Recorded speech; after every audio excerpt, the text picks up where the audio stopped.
Ils avaient peur d'un géant. Allah envoya un enfant.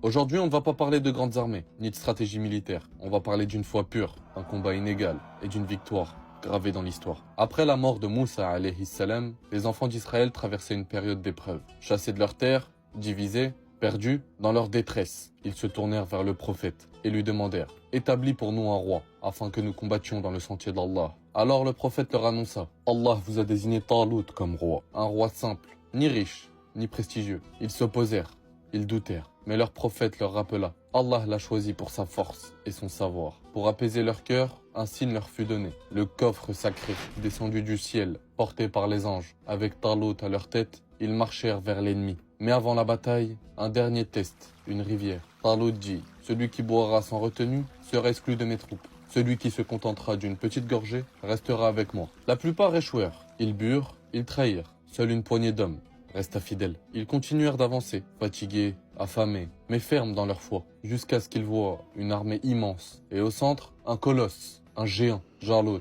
La peur se répandit. Certains dirent « Nous n'avons aucune chance face à lui. » Mais les croyants répliquèrent « Combien de fois une petite troupe a vaincu une grande armée par la permission d'Allah ?» Et parmi eux se tenait un jeune homme, sans titre, sans armure, Daoud, paix sur lui. Il ne tenait qu'une fronde, et une foi plus lourde que la montagne. Il se leva, sans crainte. Il invoqua Allah, il prit une pierre, et il la lança, droit au front du géant. Par la grâce d'Allah, Jalut s'effondra, sous les yeux des deux armées, sous le regard du ciel.